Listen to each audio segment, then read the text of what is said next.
Orang-orang sekuler ini, kalau kita lihat pola cara berpikirnya itu menentang perbaikan-perbaikan untuk suatu negeri, itu selalu apa? Pertama, menurunkan martabat atau merendahkan derajat para nabi dan rasul serta para pewaris nabi dan rasul itu di mata banyak orang.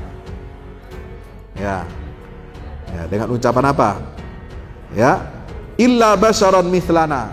Kamu sama aja manusia sama dengan kita.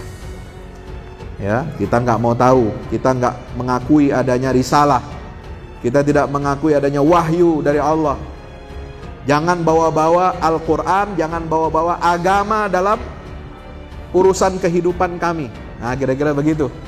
Yang dimaksud oleh kaum Nabi Nuh itu pengennya begitu. Ketika mereka mengatakan, "Hei, Hud, kamu itu manusia biasa, jangan mengaku-ngaku menerima wahyu, pengen ngatur-ngatur kita." Nah, kira-kira begitu ya. Kalau bahasa sekarang ya, Kiai, Ustadz, lu jangan bawa-bawa Quran hadis dalam politik, ekonomi, sosial, budaya. Karena ente bukan siapa-siapa. Kira-kira begitu. Ya, mirip ucapannya seperti itu dari zaman ke zaman. Nah, ada yang lebih buruk lagi dari sifat mereka ini. Wa ma narakat taba'aka illal ladzina hum aradhiluna. Kami tidak melihat orang yang mengikuti kamu kecuali hanya orang-orang yang hina, lemah di antara kami yang lekas percaya begitu saja. Badiyar ra'i. Ya, artinya kalau ada ulama pewaris para nabi sukses ya menggalang umat misalnya, mengkonsolidasikan umat ini untuk memperbaiki negaranya, memperbaiki bangsanya. Nah, itu pasti dikatakan itu pengikut-pengikut ulama ini orang-orang dungu semua. Ya.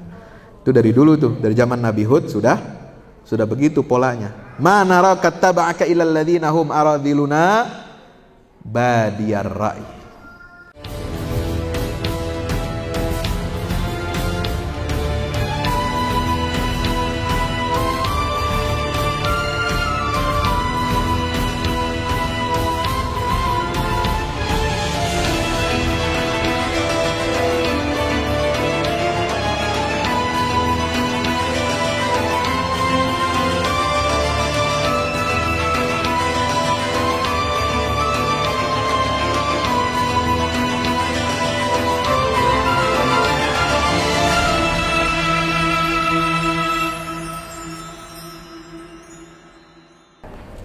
Alhamdulillahi wa kafa wassalatu wassalamu ala rasulihil mustafa wa ala alihi wa ashabihi ahli sidqi wal wafa la hawla wa la quwwata illa billah.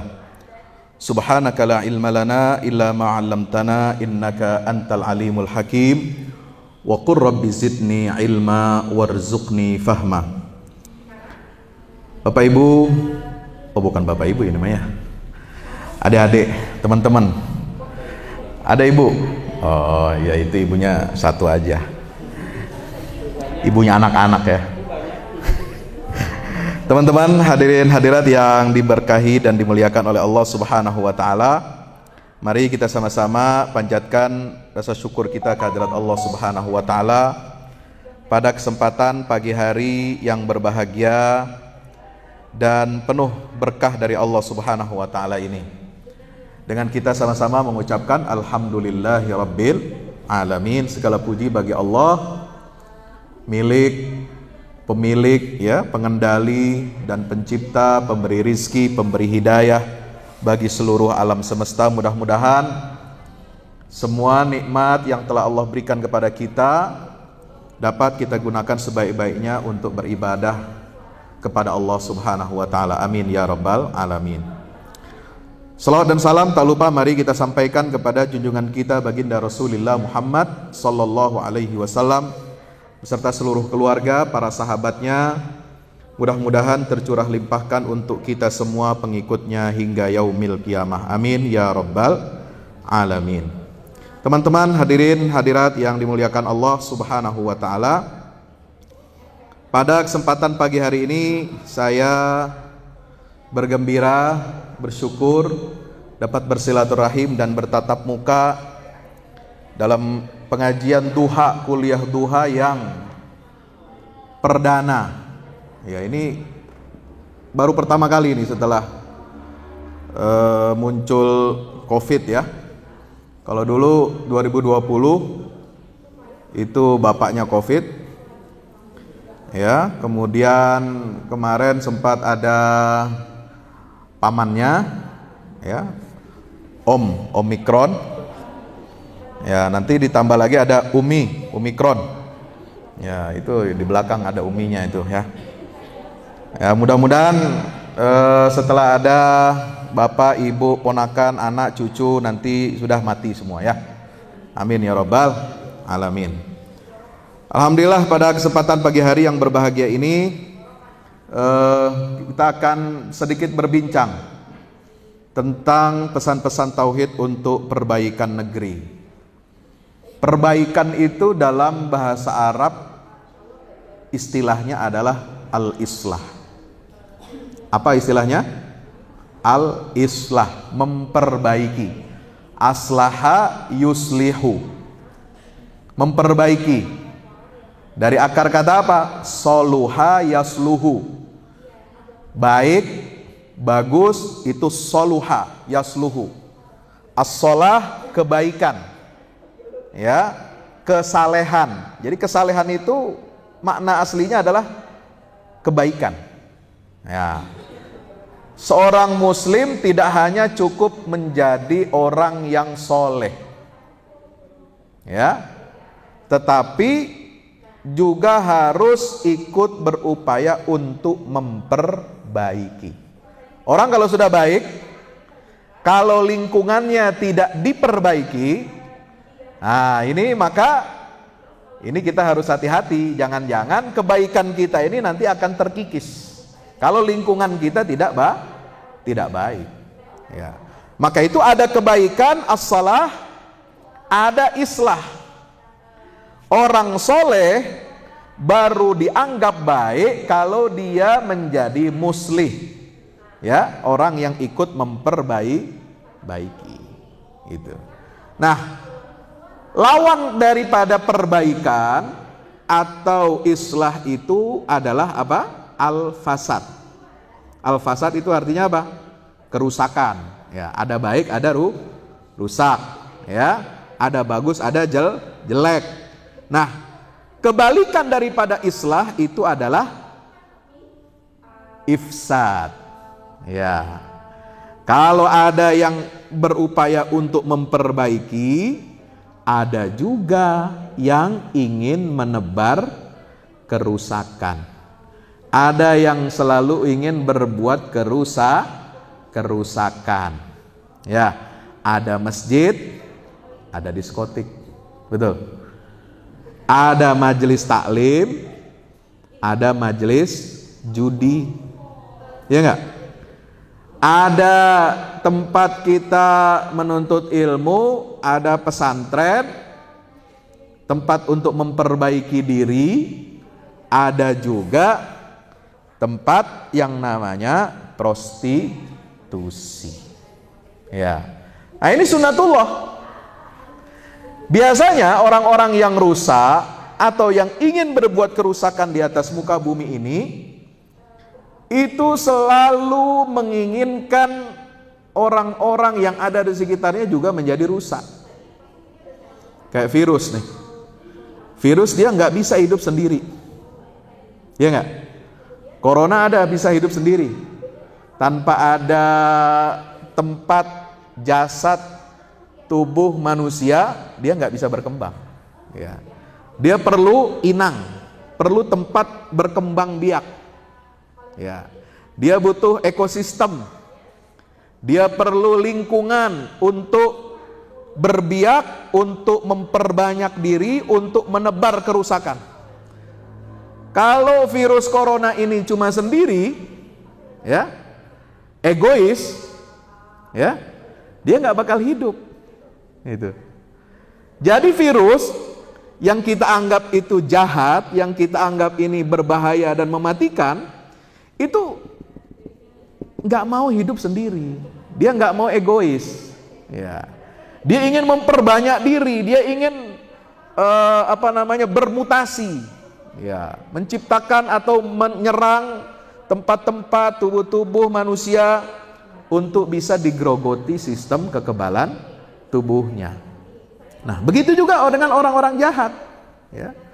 Ketika Allah Subhanahu wa taala ciptakan ada iblis, ada setan, ada kejahatan, ada kebaikan. Nah, inilah ada yang namanya pertarungan antara yang hak dengan yang batil. Iblis ketika ditetapkan oleh Allah Subhanahu wa taala, ya, ditetapkan masuk ke dalam neraka karena dia tidak mau patuh dan tunduk kepada perintah Allah. Ya, iblis gak mau egois. Masa gue masuk neraka sendiri? Ya kan? Maka dia bersumpah kepada Allah, fa wa rabbika la ughwiyannahum ajmain. Ya, demi Allah, demi Rabbku, kata iblis ini, aku pasti akan menjerumuskan anak-anak Adam ini. Gara-gara aku nggak mau sujud kepada Adam, bapaknya semua manusia ini, aku tidak ikut perintah Allah untuk sujud kepada si Adam ini, ya, maka aku ini dihukum oleh Allah, ya, untuk masuk neraka. Walaqad dzara'na li jahannama katsiran minal jinni wal insi. Kami telah tetapkan untuk neraka jahanam itu, masuk ke dalam neraka jahanam itu banyak sekali dari golongan jin dan manusia. Gitu. Nah, kata iblis, kalau saya di neraka sendiri, wah, ini semua volume panasnya neraka ini bakal jatuh ke saya semua, kan gak enak ya. Ya kan? Nah, kalau begitu bagusnya kita share. Ya. Kita share supaya api panasnya neraka ini nggak dirasakan saya sendiri. Kalau saya sendiri kena, waduh repot. Habis saya ini. Ya. Maka dia cari objek. Ya, iblis aja nggak mau egois. Iblis itu maunya barang-barang. Ayo, aku akan jerumuskan anak-anak Adam ini semuanya supaya masuk ke dalam neraka jahanam. Ini kisah yang sangat masyhur. Di dalam Al-Quran Anda bisa temukan dalam surat Al-Baqarah, Anda bisa temukan di dalam surat Al-A'raf, Anda temukan dalam surat Al-Ankabut, Anda temukan dalam surat Al-Kahfi. Ya, Al-Kahfi itu kan unik. Ada 4 kisah pesan-pesan tauhid itu. Pertama, ya, Ashabul Kahfi, pemuda-pemuda, anak-anak muda itu yang mempertahankan imannya. Kemudian Ashabul Jannah, ya, kisah 2 pemilik kebun, yang satu orang baik, yang satu jahat, sombong, sok kaya, sok pinter. Nah, kemudian yang ketiga kisah tentang siapa? Tentang Nabi Musa dan Khidir. Ini kisah tentang ilmu pengetahuan. Ya, itu pesan tauhidnya luar biasa. Dan terakhir itu kisah tentang fitnah kekuasaan, yaitu Dzulqarnain. Nah, di tengah-tengah 4 kisah dalam surat Al-Kahfi ini, kalau Anda baca, ya teman-teman baca itu ada kisah tentang apa? Tentang jin, tentang setan, iblis. Ya, untuk menggoda manusia. Jadi 4 fitnah tadi, fitnah dalam beragama, fitnah dalam harta, fitnah ilmu pengetahuan, fitnah kekuasaan, ini sumbernya dari mana? Iblis. Ya, yang menggoda manusia supaya berbuat zalim, itu siapa? Iblis. Yang menggoda manusia supaya mereka berbuat syirik, itu siapa? Iblis. Yang menggoda manusia supaya sombong dengan ilmunya, dengan hartanya, siapa? Iblis. Yang membuat penguasa-penguasa itu menjadi durjana, menjadi zalim, itu siapa? Iblis. Ya, nggak sedikit ada penguasa di dunia ini yang awalnya baik, baik, soleh, kira-kira begitu, lugu, ya, tapi kemudian berubah menjadi beringas, berubah menjadi zalim, berubah menjadi durjana. Kenapa? Ya karena dorongan iblis. Ya, iblis rekrut, ya, dari kalangan jin dan manusia. Nah, kemudian si penguasa yang soleh ini merekrut orang-orang yang akan membantunya, yang akan mengelola negeri itu dari kelompok-kelompok yang fasik. Yang tadinya dia orang benar, orang lurus, orang lugu, karena dikelilingi oleh penasehat-penasehat yang jahat. Ya, ingat gak kisah Balkis di dalam surat An-Naml? Ya toh? Kisah Balkis itu yang dikirimi surat oleh siapa? Oleh Nabi Sulaiman. Innahu min Sulaiman wa innahu bismillahirrahmanirrahim alla ta'lu alayya wa'tuni muslimin. Ketika dapat surat, ini surat dibuka dengan apa?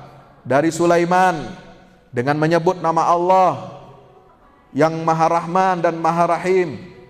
Ya, alla ta'lu alayya wa'tuni muslimin. Janganlah kamu semua pemimpin dan rakyat negeri Sabah ini berlaku sombong. Wa'tuni muslimin, dan datanglah kepadaku dalam keadaan kalian berserah diri. Ya, ini bukan kisah tentang penaklukan. Ya, seperti tadi diceritakan, ya, panglima kerajaan Persia berhadapan dengan seorang sahabat Rasulullah SAW. Ini seorang nabi berdakwah dengan kekuasaannya, orang soleh, ya, penguasa yang soleh. Dia gunakan kekuasaannya, politiknya, kerajaannya, kekayaannya untuk berdakwah ke jalan Allah. Dan yang didakwahi ini bukan satu orang. Kalau negara itu berdakwah, dia ngajak negara lain. Wah, ini kan hebat ini kisah Nabi Sulaiman. Karena Sulaiman itu punya power, punya harta kekayaan, punya kekuatan militer. Ya, kekuatan militernya Sulaiman tahu? Nabi Sulaiman, ya, luar biasa, nggak main-main.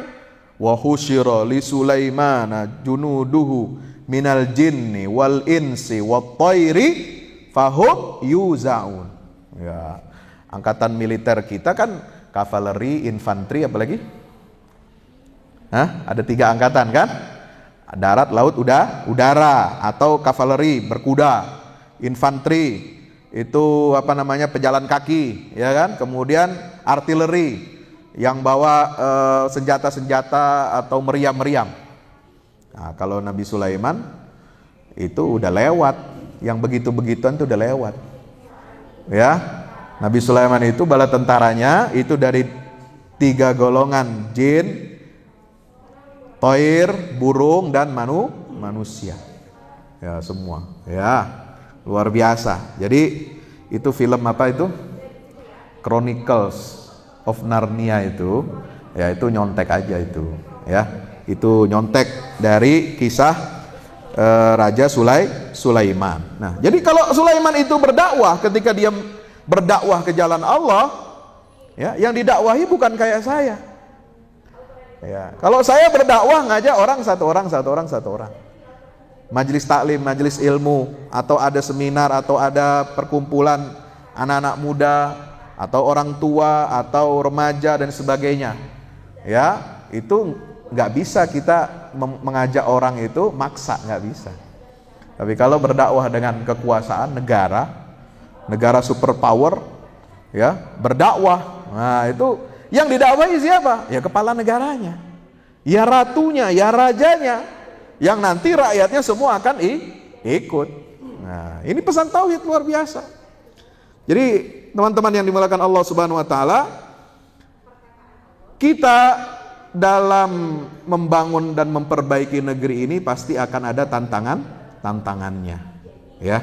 Tantangan yang paling berat itu sebagaimana dikisahkan dalam surat Al-Baqarah itu, ya, ketika berbicara tentang kaum munafikin, orang-orang yang ingin memperbaiki negeri itu pasti ditebarkan tuduhan-tuduhan bahwa mereka ini adalah para perusak.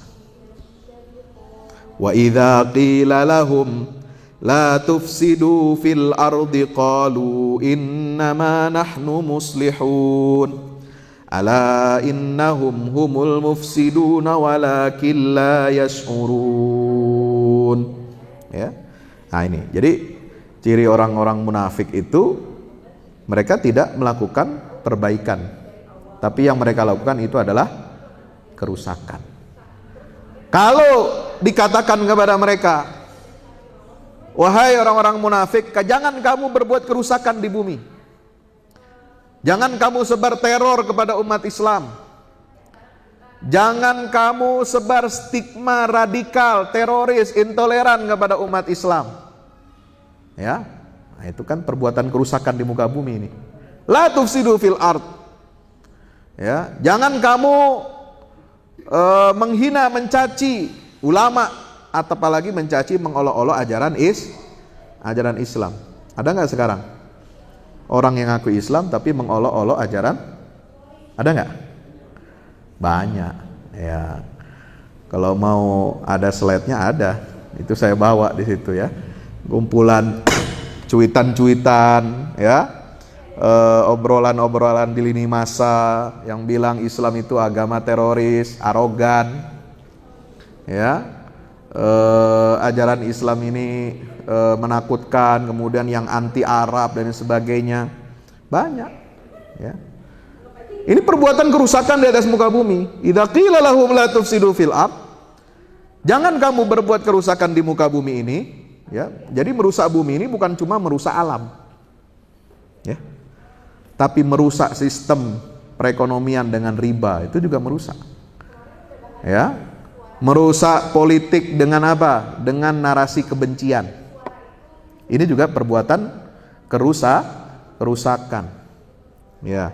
Sampai ada profesor di Australia, ya, sangat kritis sekali, bilang ini sistem politik demokrasi di negeri kita ini, ya, rusak gara-gara apa? Ya, gara-gara para buzzer itu. Ini perbuatan merusak. Jadi demokrasi kita rusak.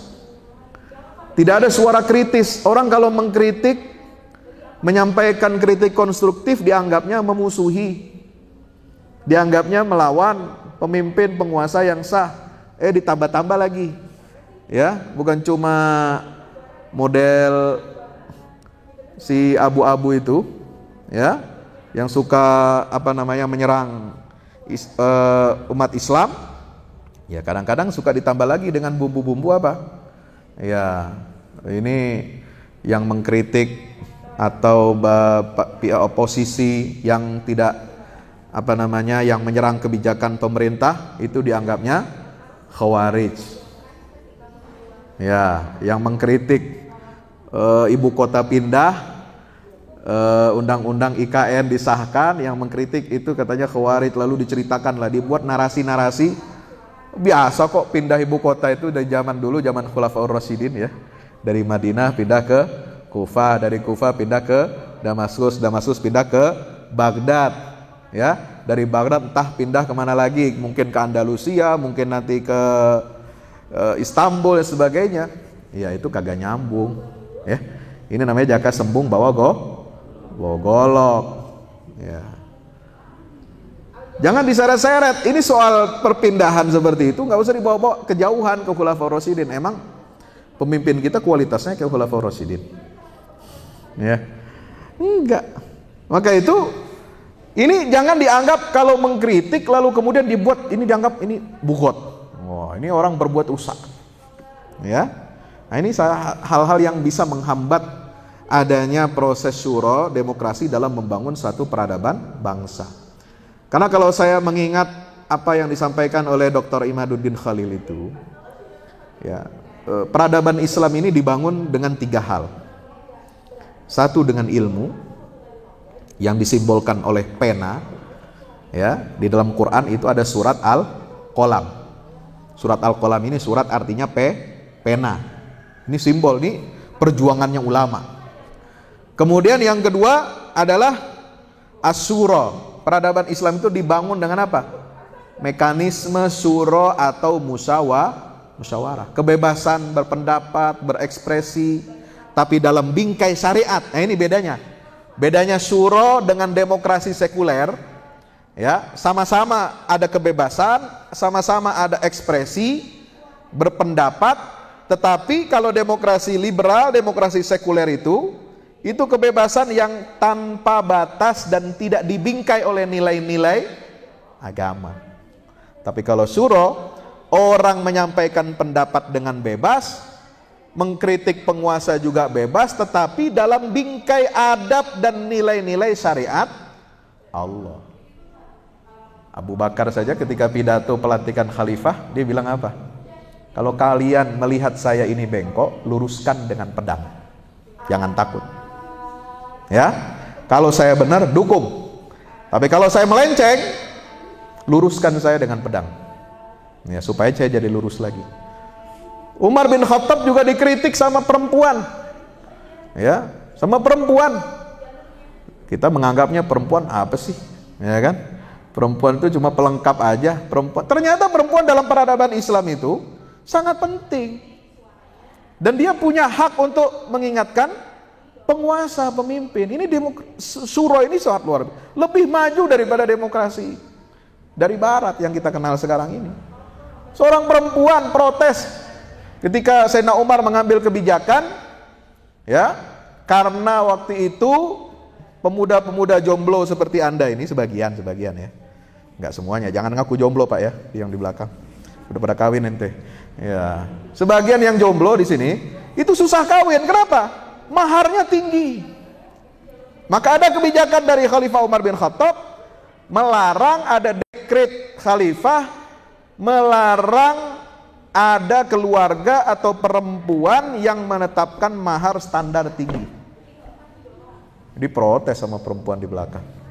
Mohon maaf khalifah, apa dasar ente mengeluarkan dekret itu? Padahal Allah sendiri tidak melarang. Allah enggak melarang. Wa akhadtu mitsaqan ghaliza. Nah, itu mitsaqan ghaliza itu bisa diartikan dengan mahar yang berat. Ya. Tuhan saja tidak melarang, kok Anda melarang-larang? Ya.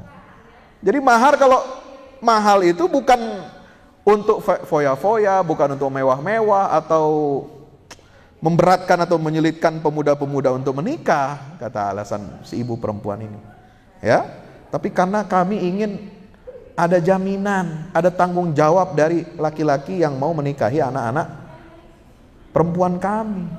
Ya, lalu kemudian Umar apa? Mengatakan asabati imra'ah wa akhta'a Umar.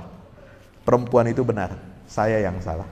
Langsung direvisi, enggak malu-malu. Ya, enggak busung dada. Apaan lo, rakyat kecil biasa mau nentang ya kebijakan kepala negara, kebijakan khalifah. Oh, ini Umar bin Khattab ini penguasa bukan hanya Madinah, Persia dan bekas Romawi itu semua di bawah kekuasaan Umar bin Khattab. Tapi dia bisa merevisi, dia langsung sadar ketika dia dianggap atau dinilai menyalahi nas dari Al-Quranul Karim, dia langsung rujuk dari pendapat atau kebijakan yang sudah diambil. Itulah syuro dalam Islam. Ya. Nah, itu dilambangkan dalam surat apa? Syuro. Jadi ada surat Al-Qalam, teman-teman ya. Yang kedua ada surat Asy-Syura, musyawarat. Itu ada di juz berapa itu? 25. Ya, masih ingat juznya? Atau mungkin ada yang ingatnya juz 31? Ada? Nah, hati-hati ya. Quran itu 30 juz ya. Jangan seperti pejabat ditanya, wah hebat ya sudah hafal 30 juz, berarti masih ada kurang 5 juz katanya. Nah, itu ngaco lagi itu. Ya. Nah, yang ketiga itu adalah kekuatan al-hadid. Ini peradaban Islam itu dibangun dengan kekuatan besi. Besi itu apa? Senjata, militer, itu semua dari besi. Gedung-gedung semua ini kan ada unsur besinya. Ya, kalau nggak ada besi, ya tiang-tiang nggak bisa berdiri, nggak bisa tegak, nggak bisa dicor. Ya, kalau cuma semen doang, cuma pasir doang, ya nggak bisa. Jadi bangunan megah, nggak ada bisa ada bangun jembatan, nggak ada infrastruktur. Ya, walaupun tiang-tiang ada yang dirobohkan kemarin, ya itu juga nggak bisa berdiri itu kalau nggak ada besinya. Nah, maka Al-Quran itu ada surat Al-Hadid. Ya. Ini pesan tauhidnya luar biasa. Untuk membangun negeri, kita perlu 3 kekuatan ini. Anak muda harus cinta ilmu pengetahuan. Ya, mumpung masih muda, belajarlah yang tinggi. Ya, belajar sampai ke negeri Cina, Boleh belajar sampai Cina, Pak. Ya, jangan takut sama Cina gitu ya. Nah, tapi jangan terpengaruh dengan ideologi komunisnya Cina. Belajar, ente ambil ilmu dari Cina. Belajar ilmu dari Amerika, belajar dari Jepang, belajar dari Korea. Jangan kita malu. Jangan kita segan, jangan kita menganggap, oh itu ilmu kafir. Loh, ilmu kafir gimana? Anda pakai HP baca Quran ini ya, buatan Samsung Korea. Ya. Nah, kita nggak bisa begitu. Ya. Ilmu kita pelajari dari manapun, selama itu membawa kebaikan, kemaslahatan untuk umat manusia, kita harus belajar. Dalam peradaban Islam dulu, para pemimpin, para khalifah itu memberikan contoh tauladan. Ya. Mereka itu cinta kepada ilmu pengetahuan. Jadi rumah istananya khalifah itu sebelum dibuat perpustakaan yang namanya Darul Hikmah atau Baitul Hikmah di Baghdad, itu istananya Abu Ja'far Al-Mansur, sebelumnya Abul Abbas As-Saffah, itu istananya itu penuh dengan koleksi buku. Jadi penguasa zaman dulu bukan koleksi benda-benda ya, harta-harta kekayaan macam-macam. Yang dikoleksi itu buku-buku. Ya, kalau kita ngelihat, kalau masuk ke rumah ustadz, ke rumah ulama, ya banyak bukunya. Ya, itu ustadz wajar. Ulama wajar kalau dia punya banyak buku. Tapi kalau penguasa, pemimpin, koleksi di rumahnya buku semua. Istananya itu penuh dengan buku. Ini kan tidak lumrah ya. Ya, jarang sekarang. Ya, jarang sekarang itu. Pemimpin suka buku, baca buku. Maka kalau nanti Anda milih calon presiden, ya, pilih calon presiden yang suka baca buku, yang di rumahnya banyak buku. Nanti siapa? Periksa aja ntar. Ya, ada itu capres yang, tapi belum ada pembukaan pilpres ya. Tapi nanti kalau mau jadi capres itu ada yang begitu, ada. Saya pastikan ada nanti insya Allah ya. Maka itu pilih orang yang suka baca buku, wawasannya luas.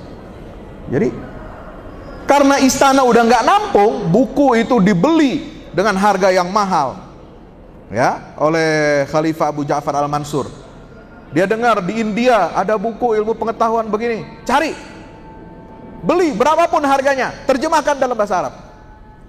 Buku ditulis oleh intelektual Yunani, dari Mesir, dari mana, dari Cina, pergi cari, beli berapapun harganya, mau emas berkilo-kilo beli ya. Jadi dulu khalifah itu kalau beli buku, berapa berat bukunya dihargai dengan emas ya. Bukunya beratnya 2 kilo, nah 2 kilo itu mengganti bukunya itu dibayar dengan emas ya. Kalau sekarang mana ada bos ya, beli buku diganti dengan emas. Yang ada penulis kayak saya, bukunya dibajak. Ya kan kurang ajar orang zaman sekarang. Ya, ngurus pembajakan buku aja nggak becus, gimana mau pindah ibu kota? Ya, Bapak Ibu yang dirahmati Allah Subhanahu Wa Taala. Nah, karena nggak nampung, karena dia suka ilmu pengetahuan, ini sampai diusulkan oleh wazir, grand wazirnya, ya, perdana menterinya, khalifah. Ini istana kamu ini udah, ya istilah Sundanya itu apa ya? Pabalatak, ya, berantakan sama buku. Ini istana apa madrasah? Ya, coba kita pikirkanlah, pindahkan buku-buku ini ditaruh di tempat khusus jadi perpustakaan untuk umum. Maka dibuatlah itu Baitul Hikmah. Tempat di situ pusat ilmu pengetahuan, penerjemahan buku-buku sains, ya, filsafat dari semua bangsa di dunia ini, sehingga Baghdad itu menjadi ibu kota ilmu pengetahuan dunia pada saat itu.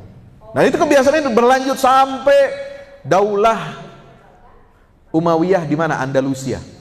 Ya, jadi saingan antara Baghdad dengan Andalusia ini bersaing. Baghdad itu mercusuarnya ilmu pengetahuan. Nah, yang keturunan Bani Umayyah yang di Damaskus dulu yang diusir atau disingkirkan oleh Bani Abbas yang mendirikan Daulah Abbasiyah di mana? Di Baghdad, ya. Itu mendirikan negara kekhalifahan Umayyah II di mana? Di Spanyol, di Andalusia. Nggak mau kalah. Dia bikin Universitas Cordova. Nah, itu ya. Jadi raja-raja, khalifah-khalifah di Andalusia itu juga gila buku. Ya. Gila ilmu pengetahuan, ya. Masjidnya kalau Anda sampai ke Cordoba itu luar biasa. Masjid Agung Cordoba, Masjid Agung Toledo, Masjid Agung Sevilla itu luar biasa. Ya, menyimpan harta karun ilmu pengetahuan sehingga umat Islam ini menjadi suluh peradaban di tengah peradaban barat. Saat itu barat sedang mengalami apa? Masa abad kegelapan. Jadi 1000 tahun dunia barat itu mengalami kegelapan dan kemunduran ilmu pengetahuan. Pada saat umat Islam saat itu sedang luar biasa. Kenapa? Karena cinta kepada ilmu.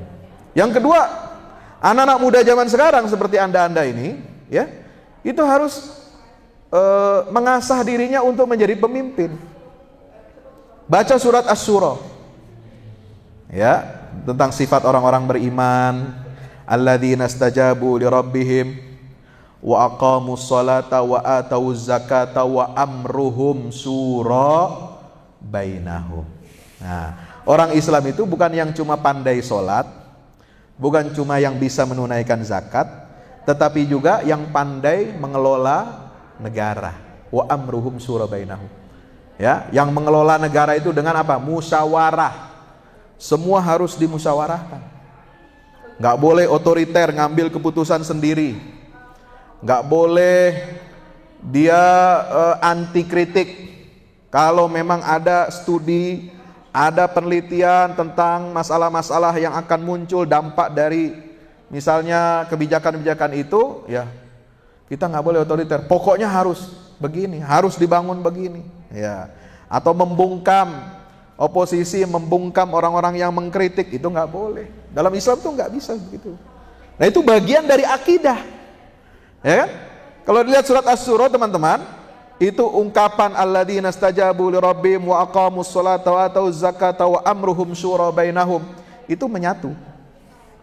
Jadi orang Islam itu taat kepada Rabb-nya, sholatnya disiplin, bayar zakatnya disiplin, dan juga bisa mengelola perbedaan dengan apa? Musyawarah mufakat. Itu. Jadi anak muda harus mempersiapkan itu. Ilmu, yang kedua tradisi, budaya, literasi, musyawarah. Ya, harus kita belajar leadership, kepemimpinan, siap untuk berbeda, siap untuk berdebat, siap untuk adu gagasan. Ya, jangan adu otot. Ya, jangan adu laporan. Ya, kalau dikritik dikit lapor polisi, tangkap sekarang. Ya. Ini nggak boleh seperti ini mengelola negara, tidak dengan syura, tidak dengan hikmah kebijaksanaan. Ya, dan yang ketiga itu al-hadid. Nah, itu. Nah, teman-teman yang dirahmati Allah Subhanahu wa taala, makanya negara Islam ini akan disegani kalau kita punya menguasai teknologi. Al-hadid itu, ya. Wa anzalnal hadida fihi ba'sun syadidun wa manafi'u linnas. Nah, itu bagian. Ketika Allah mengatakan di dalam surat Al-Hadid, ya, laqad arsalna rusulana bil bayyinat wa anzalna ma'ahumul kitaba wal mizana liyaquman nasu bil qist. Kami telah mengutus rasul-rasul kami dengan membawa bukti-bukti mukjizat yang nyata. Kami juga turunkan bersama mereka Alkitab, Al-Quran. Ini kitab ini adalah standar nilai. Nah, kalau kita artikan dalam pengertian yang lain, standar nilai kita itu Al-Quran. Wal mizan, dan neraca keadilan.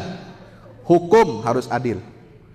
Ya, ada yang berselisih dalam urusan sosial, dalam masalah ekonomi, dalam masalah politik, ada yang melakukan pelanggaran pidana, ya, itu harus kita menegakkan hukum yang adil. Mizan. Nah, mizan itu dulu disimbolkan dengan apa? Ya, timbangan itu kan dari besi. Ya, kalau kita ingin menimbang segala sesuatu menjadi pengadil yang baik, kita harus punya kekuatan. Ya, makanya dilanjutkan setelah itu ayatnya berbunyi apa? Ya, wa anzalnal hadida fihi ba'sun syadidun wa manafi'ul linnas. Kami turunkan juga besi karena di dalamnya terdapat kekuatan yang besar dan manfaat-manfaat bagi manusia. Makanya di Bandung ini ada ITB, Institut Teknologi Bandung, ada ilmu tentang apa tuh? Tentang logam. Ya, ilmu tentang minyak, ilmu tentang tambang. Ya, istilahnya saya nggak paham ya. Nah, orang Islam, umat Islam ini jangan ketinggalan. Ya, harus banyak yang menguasai teknologi. Ya, jangan sampai umat Islam ini kalah dari yang lain.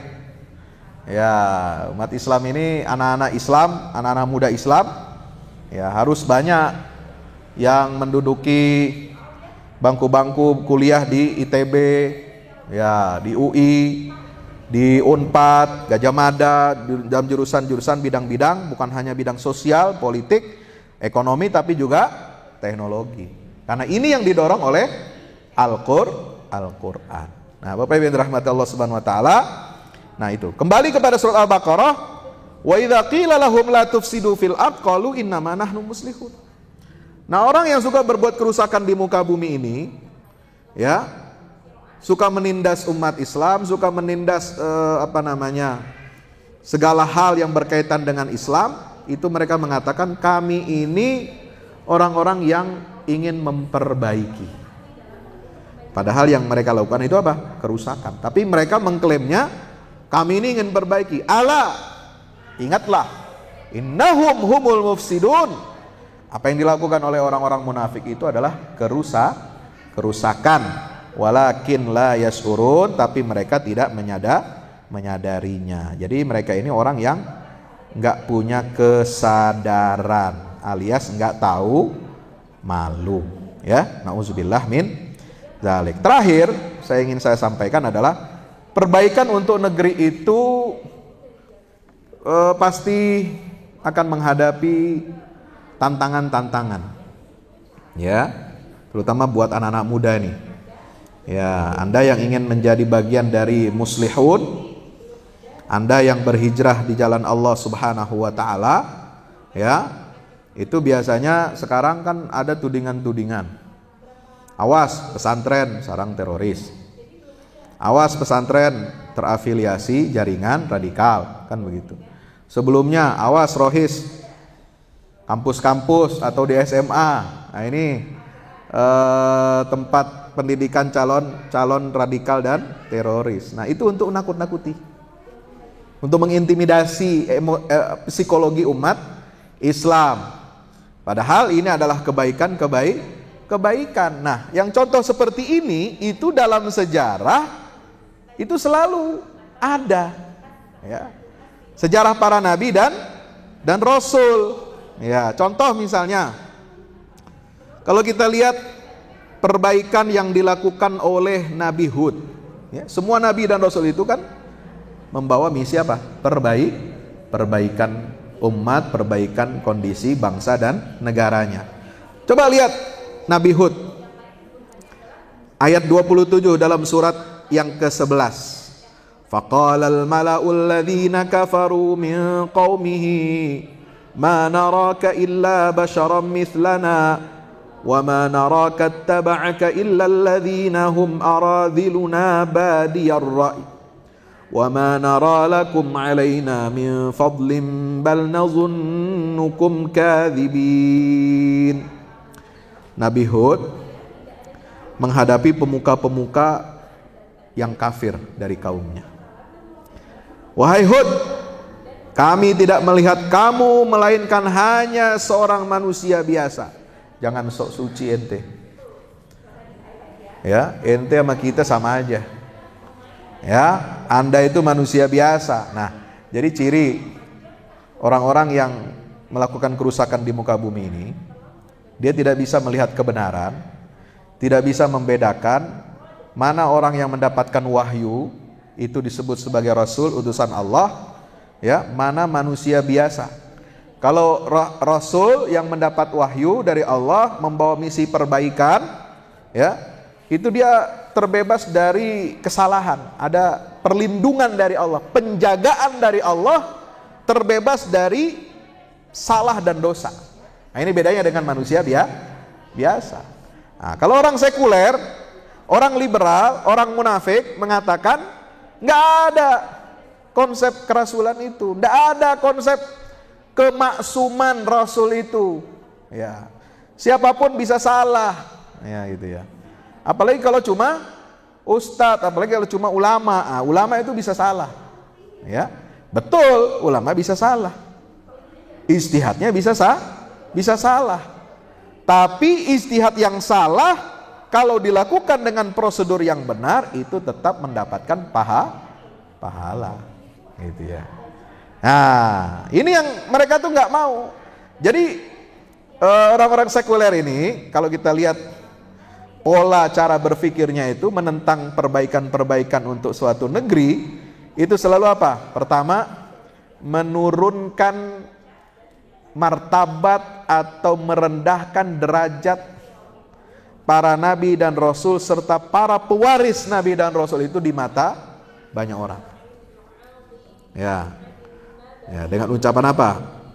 Ya, illa basyaron mithlana. Kamu sama aja manusia sama dengan kita. Ya, kita nggak mau tahu, kita nggak mengakui adanya risalah, kita tidak mengakui adanya wahyu dari Allah. Jangan bawa-bawa Al-Quran, jangan bawa-bawa agama dalam urusan kehidupan kami. Nah, kira-kira begitu. Yang dimaksud oleh kaum Nabi Nuh itu pengennya begitu. Ketika mereka mengatakan, "Hei, Hud, kamu itu manusia biasa, jangan mengaku-ngaku menerima wahyu, pengen ngatur-ngatur kita." Nah, kira-kira begitu ya. Kalau bahasa sekarang ya, Kiai, Ustadz, lu jangan bawa-bawa Quran hadis dalam politik, ekonomi, sosial, budaya. Karena inti bukan siapa-siapa. Kira-kira begitu. Ya, mirip ucapannya seperti itu dari zaman ke zaman. Nah, ada yang lebih buruk lagi dari sifat mereka ini. Wa ma narakat taba'aka illal ladzina hum aradhiluna. Kami tidak melihat orang yang mengikuti kamu kecuali hanya orang-orang yang hina, lemah di antara kami yang lekas percaya begitu saja. Badiyar ra'i. Ya, artinya kalau ada ulama pewaris para nabi sukses ya menggalang umat misalnya, mengkonsolidasikan umat ini untuk memperbaiki negaranya, memperbaiki bangsanya. Nah, itu pasti dikatakan itu pengikut-pengikut ulama ini orang-orang dungu semua. Ya. Itu dari dulu tuh, dari zaman Nabi Hud sudah begitu polanya. Ma naraka taba'aka illal ladzina hum aradhiluna badiyar ra'i. Ya. Itu disebutkan badiyar ra'i. Nah, itu orang-orang dungu itu. Ya. Nah, seperti ada nyinyiran. Seperti misalnya mereka ini kelompok liberal, kelompok sekuler ini mereka nyinyir itu apa itu umat 212 itu. Umat 212 itu umat dungu katanya. Ya, itu jamaah 212 seperti surat Al-Baqarah ayat 12. Surat 2 ayat 12. Itu ngomongannya. Surat 2 ayat 12 apa? Ala innahum humul mufsidun walakin la yas'urun. Ayat ini untuk mereka orang kafir, orang sekuler, liberal, munafik, tapi ditudingnya untuk umat Islam yang ikut arahan ulama. Nah, itu umat 212 itu katanya, munafik itu katanya, suka berbuat kerusakan itu. Nah, ini memang pandai bersilat lidah Bapak Ibu yang dirahmati Allah, ya. Jadi katanya itu umat dungu itu, ya. Apa saja yang dikatakan ulama, apa yang dikatakan habaib, apa yang dikatakan tokoh Islam, mereka langsung percaya begitu saja. Maka ada upaya-upaya untuk mendekonstruksi. Apa itu mendekonstruksi? Menghancurkan. kredibilitas, martabat, kedudukan para ulama. Ya, wa ma nara lakum alaina min fadlin bal nazunnukum kadzibin. Tidak ada kamu punya kelebihan satupun atas kami, bahkan kami menganggap kamu semua adalah para pembohong. Itu. Ada lagi sebutan di dalam Al-Quran buat orang-orang yang berbuat kebaikan dan ingin memperbaiki negeri. Tantangannya apa? Itu disebut dengan istilah as-sufaha. Dalam surat Al-Baqarah ayat 13. Nah, kalau tadi 212, ini 213. Ya. Wa idza qila lahum aminu kama amanan nas qalu anu'minu kama amanas sufaha. Ala innahum humus sufaha walakin la ya'lamun. Kalau dikatakan kepada orang munafik, berimanlah kamu seperti orang lain beriman. Mereka jawab, apakah kami akan beriman seperti orang-orang yang picik akalnya itu untuk beriman? Orang-orang yang dungu, kita nggak mau. Ya, itu model iman-iman yang begitu-begitu itu adalah imannya orang-orang yang picik, iman yang dungu. Enggak, kita enggak seperti itu. Kita ini moderat, kita ini progresif, kita ini liberal, kita ini kemajuan gitu ya. Kita ini modern gitu ya. Kita nggak mau seperti imannya orang-orang ya yang dungu itu, orang-orang yang bodoh, dibilang begitu. Ini penyakit, Pak. Jadi penyakit yang dihadapi oleh dakwah itu ya seperti itu. Bagaimana dalam surat Al-Baqarah ayat 142, kalau tadi orang munafik itu mencemooh orang beriman itu dengan sufaha. Ya, nah orang Yahudi sama. Orang Yahudi, orang-orang kafir dari Bani Israel itu memandang umat Nabi Muhammad, umat Rasulullah, memandang umat Islam itu apa? Mereka juga sebagai sufaha. Sayaqulus sufaha'u minan nasi ma wallahum an qiblatihimul lati kanu 'alaiha. Itu. Jadi ini memang tantangannya dalam Al-Quran itu hampir mirip ya, zaman dulu dengan zaman sekarang ya. Jadi orang-orang Yahudi itu dalam Al-Quran mereka justru disebut orang-orang yang dungu, orang yang kurang akalnya. Kenapa itu arah kiblat kok pindah?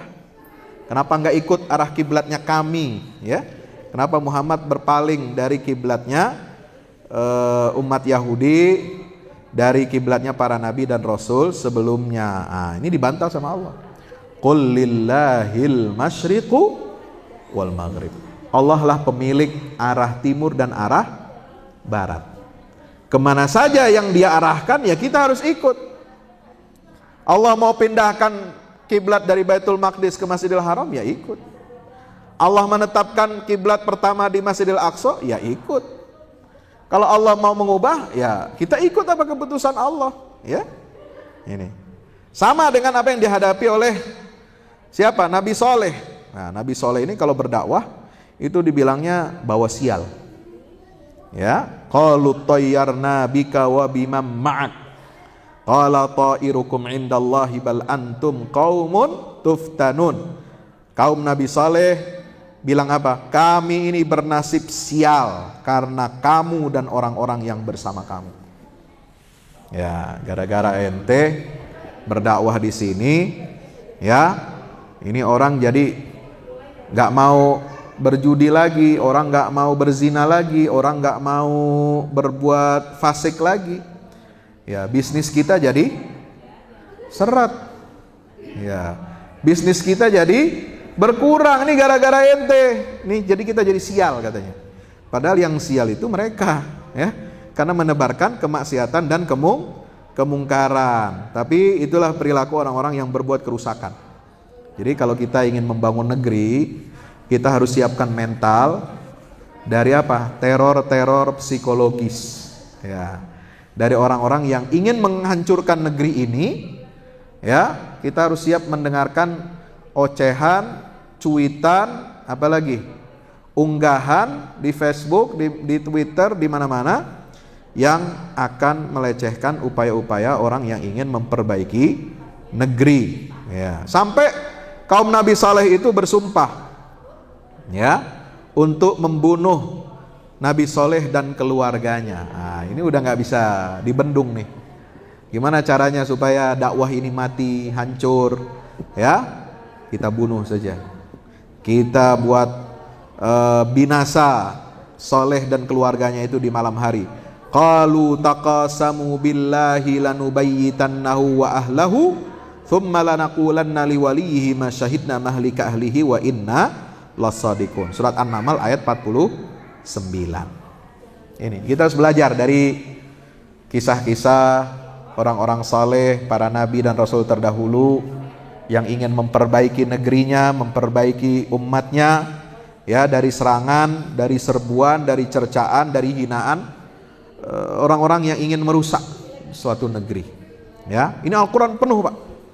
Ya, teman-teman dirahmati Allah, Al-Quran ini banyak sekali pelajarannya buat kita semua.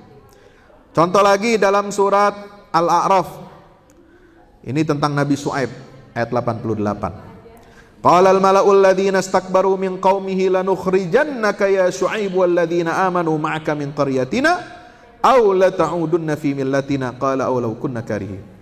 Nabi Syuaib itu ancamannya apa? Diusir. Kami akan usir kamu bersama orang-orang yang beriman dari negeri kami, kecuali kamu benar-benar kembali kepada agama sistem kehidupan nenek moyang kami. Nah, itu ancamannya. Ya. Qalu ya Syuaibu ma nafqahu katsiran mimma taqul wa inna lanaraka fina dha'ifan walaula rahtuka la rajamnaka wa ma anta alaina bi'aziz. Kami sampai diancam apa? Sampai diancam fisik. Kami akan lempari kamu dengan batu. Ya, dirajam. Ya. Nabi Musa dengan Bani Israel juga diancam oleh Fir'aun. Sama. Apa ancamannya? Siapa yang beriman kepada Nabi Musa dan risalahnya, ya, maka Fir'aun mengancam begini, fala uqatti'anna aydiyakum wa arjulakum min khilafin wa la usallibannakum fi judhu'in nakhli, ya, wa la ta'lamunna ayyuna asyaddu 'adzaban wa abqa. Ancaman Fir'aun kepada orang-orang beriman,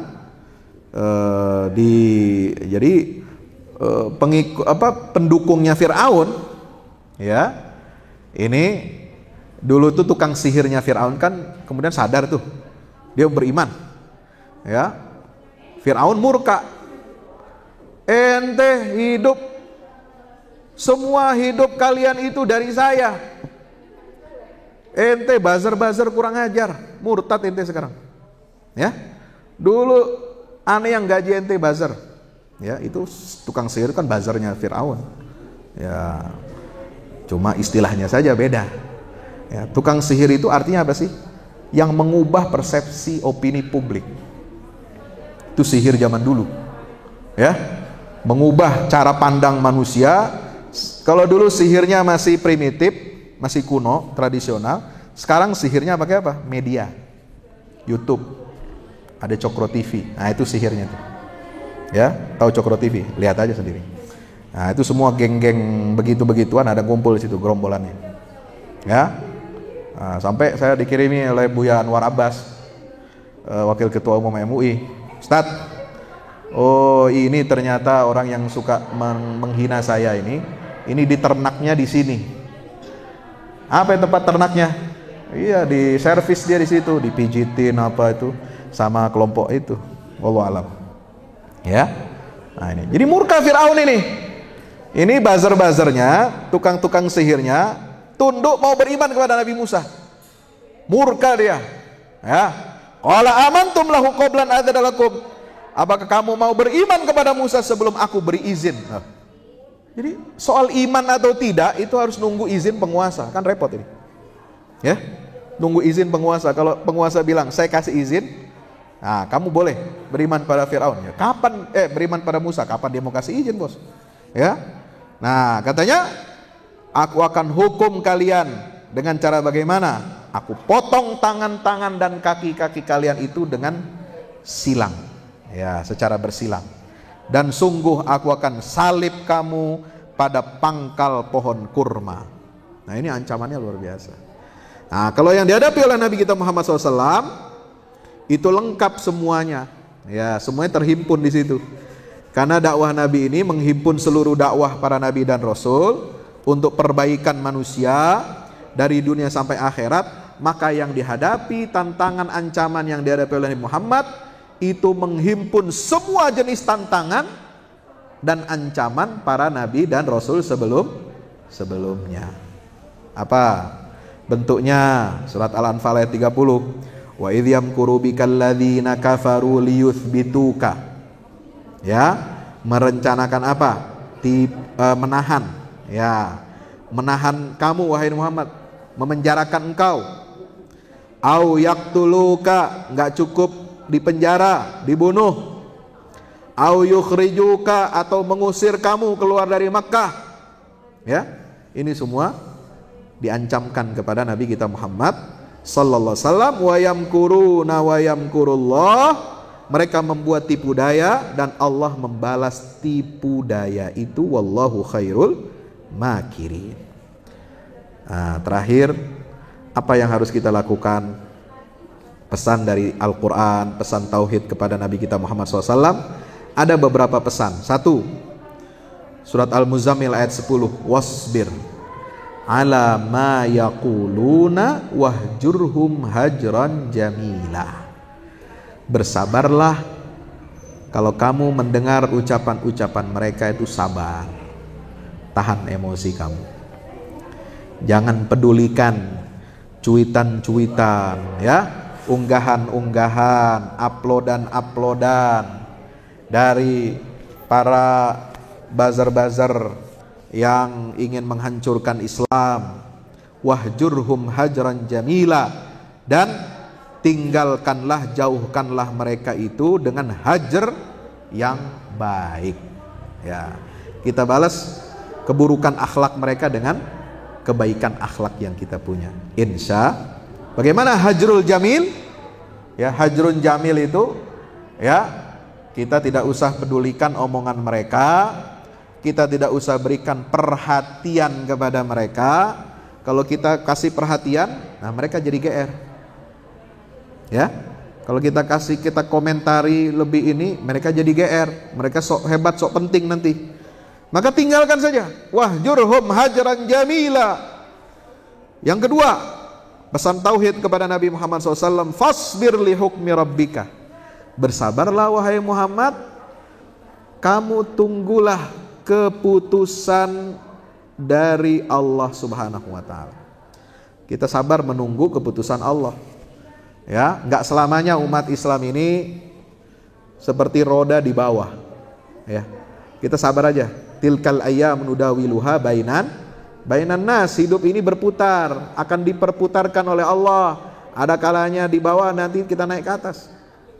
Ya. Maka kita jangan putus asa. Kita jangan lemah. Wala tahinu wala tahzanu wa antumul a'laun.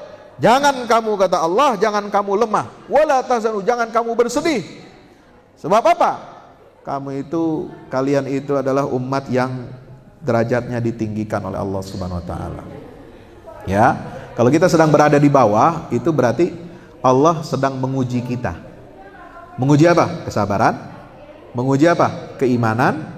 Menguji apa? Napas panjang kita untuk sabar dan istiqomah di atas jalan Allah Subhanahu wa taala. Insya Allah. Wala tuti minhum athiman au kafura. Nah, ini penting nih pesannya.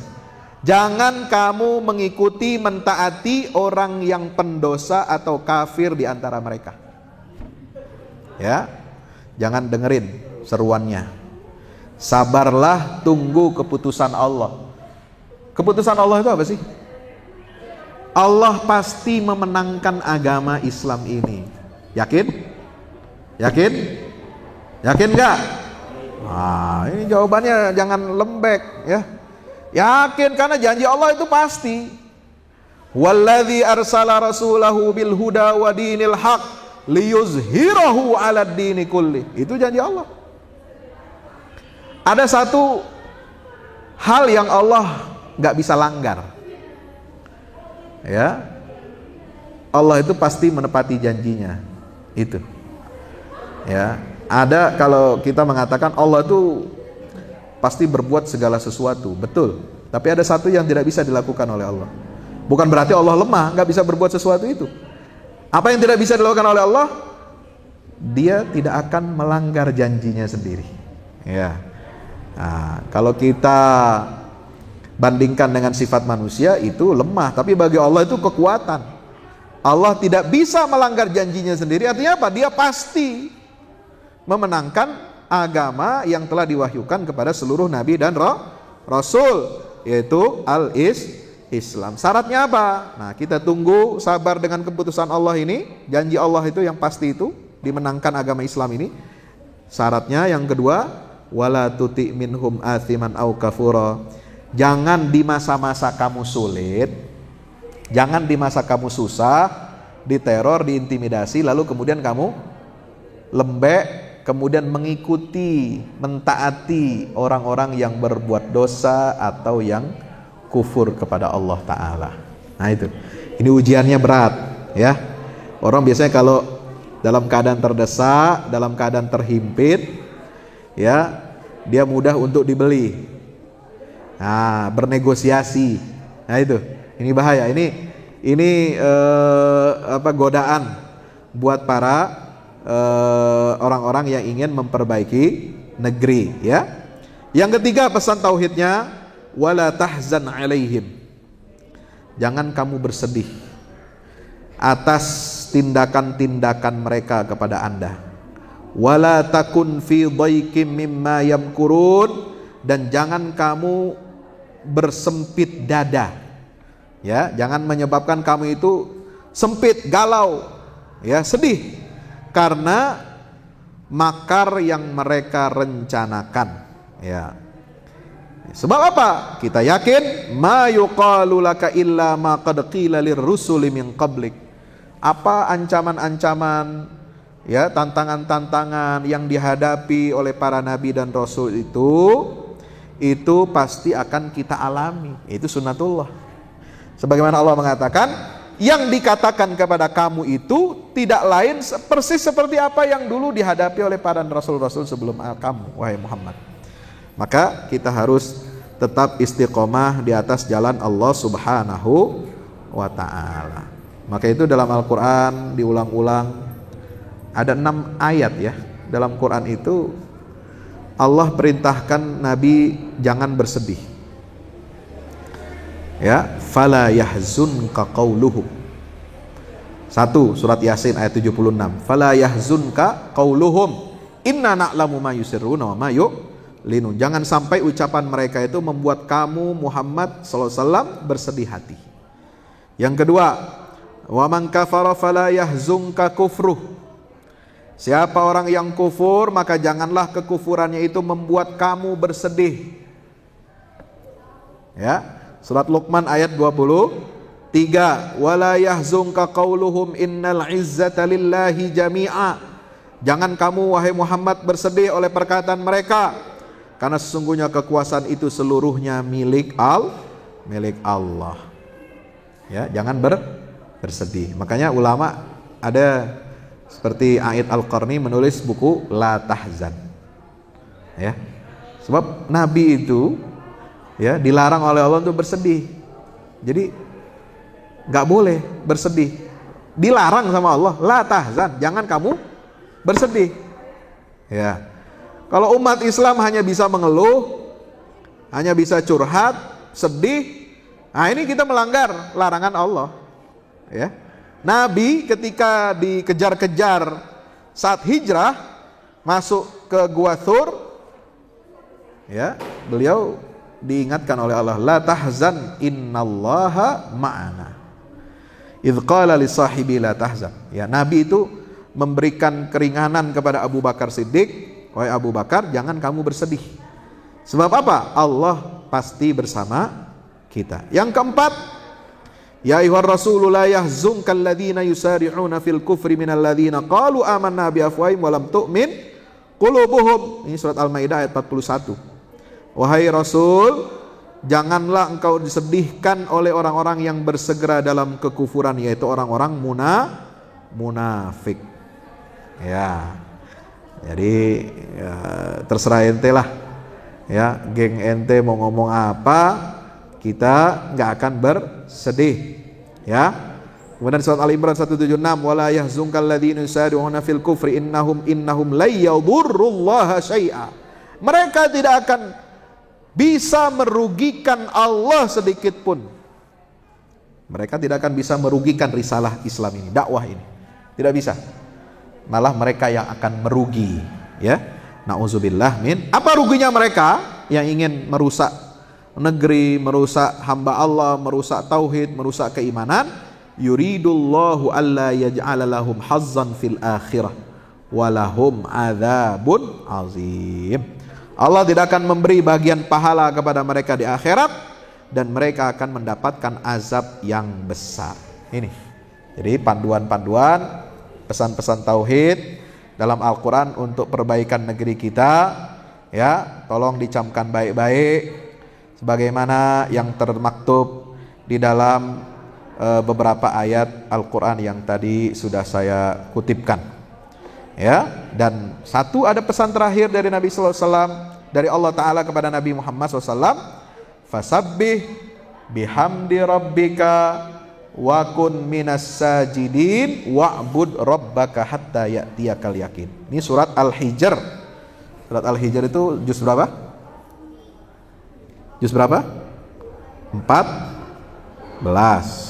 Ya, surat Al-Hijr itu juz Al-Hijr An-Nahl itu 14. Ya, ata amrullah fala tastajilu. Ya, itu sebelum juz apa? Subhanalladzi asra bi 'abdihi. Ya. Nah, ini di akhir ujung surat itu kan ada pernyataan dari Allah. Wahai Muhammad, kami sungguh mengetahui bahwa dadamu sempit, gundah, gelisah karena ucapan yang mereka lontarkan, tuduhkan kepada kamu. Maka solusinya kata Allah, fasabbih bihamdi rabbika wa kun minas sajidin. Perbanyaklah kamu bertasbih memuji Allah. Subhanallah walhamdulillah wala ilaha illallah wallahu akbar wala haula wala quwwata illa billahil aliyil azim. Ini banyak bertasbih, perbanyak tasbih kepada Allah. Wa kun minas sajidin, perbanyak sujud, ya, salat. Nah, ini sumber kekuatan kita, spiritual kita. Dengan banyak bertasbih, berzikir kepada Allah, daripada ngomentarin ocehan-ocehan gak jelas itu, ya, lebih baik kita bertasbih kepada Allah. Agungkan nama Allah, ya, ramaikan masjid-masjid untuk kita bersujud kepada Allah Subhanahu wa ta'ala, insya Allah. Wa'bud rabbaka hatta ya'tiyakal yakin, dan sembahlah Tuhanmu sampai datang kepadamu ajal kematian yang pasti. Nah itu. Jadi apapun kondisinya, kita jangan putus asa untuk memperbaiki negeri ini. Kita tidak boleh lemah, tidak boleh bersedih. Kita harus terus optimis, karena sunnah pergantian, sunnah perputaran kekuasaan itu pasti. Ketika kita sedang berada di bawah, nggak selamanya di bawah. Semakin kezaliman itu dirasakan oleh para penyeru kebaikan, maka itu tanda bahwa mereka itu sebenarnya sedang gelisah. Ya, jangan salah. Orang kalau menzalimi umat Islam dengan segala macam tipu daya dan cara, itu sebenarnya mereka lebih gelisah daripada kita. Ya, ini rumus nih dalam Al-Quran. Ya, rumusnya, ini rumus kalau bersumber dari tauhid. Kalau enggak bersumber dari tauhid, ya kita lemah terus.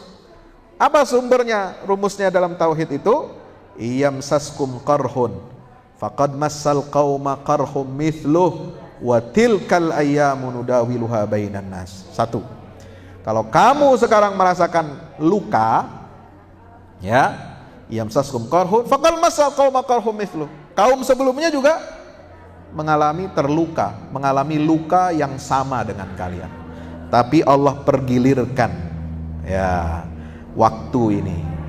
Kekuasaan itu tidak akan lama.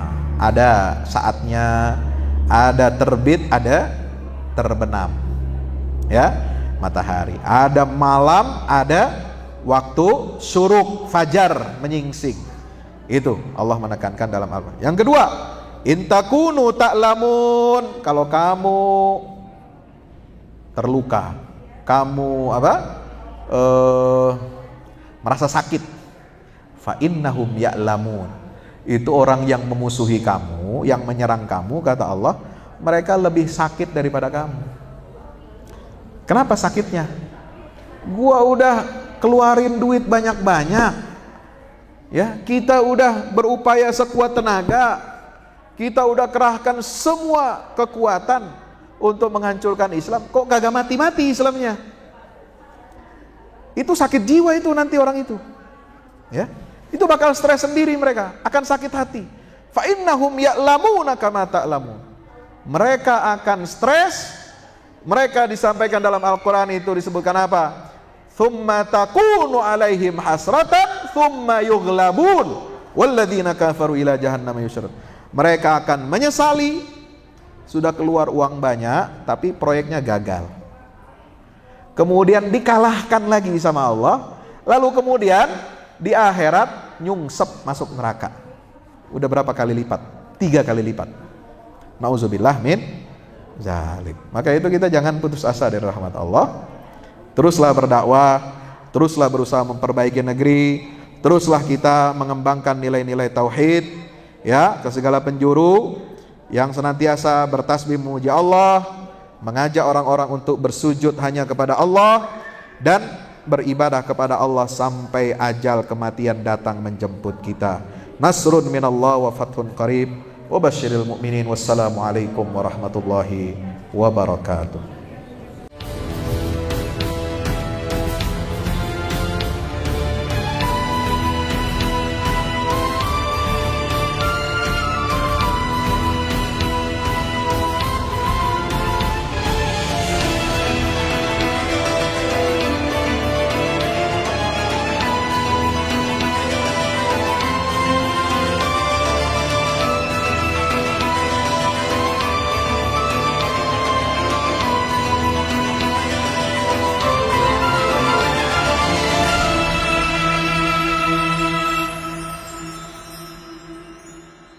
Assalamualaikum warahmatullahi wabarakatuh. Alhamdulillah kita udah selesai pengecoran rooftop, ya. Itu tangga buat ke bawah. Yang ini di atas buat toren 2 biji. Ini semua udah dikeliling tembok. Ya, ini untuk lantai paling atas buat futsal, buat jemuran, buat tanaman hidroponik juga ntar insyaallah, ya. Terus support ya teman-teman. Alhamdulillah terus selesai pengecorannya semuanya, ya. Ini progres kita terbaru, dan jadi buat olahraga, buat utilities, ya, multiguna. Nah, kita turun sini semua. Ini lantai 3. Ini untuk asrama, ya, untuk kamar-kamar, dan nah di situ musola. Nanti di situ musola, ya. Ini kamar-kamar dan musola buat santri-santri tahfiz kita, insyaallah.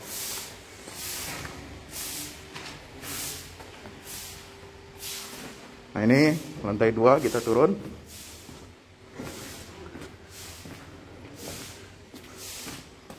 Ini untuk kelas-kelas, ya. Kelas-kelas tahfidz, kelas-kelas tadabbur. Insyaallah. Mau udah jadi. Alhamdulillah, dengan dukungan antum semua. Nah, tinggal ke bawah, di sini buat aula. Aula semua di sini, ya. Mohon doanya terus, mudah-mudahan berkah, mudah-mudahan cepat jadi finishing. Kira-kira finishingnya ini butuh 1,5 M lagi ya. Mudah-mudahan. Al-Fatihah. Al-Fahmu Institute mempersembahkan serangkaian buku karya Ustadz Fahmi Salim LCMA. Buku pesan-pesan tauhid untuk negeri di masa pandemi. Buku mutiara ilmu-ilmu Al-Quran. Ada diskon 20% untuk buku tafsir sesat 58 esai kritis wacana Islam di Indonesia dan buku kritik terhadap studi Al-Quran kaum liberal. Anda dapat memesannya melalui layanan WhatsApp di nomor 0877 063 7192 dengan format pemesanan ketik nama, alamat lengkap, nomor handphone, dan jumlah buku yang diorder. Ongkos kirim di luar harga buku dan menyesuaikan wilayah dengan paket standar. Lampirkan juga bukti transfer Anda ke rekening BNI Syariah di 0631 748573. Tunggu apa lagi? Pesan sekarang.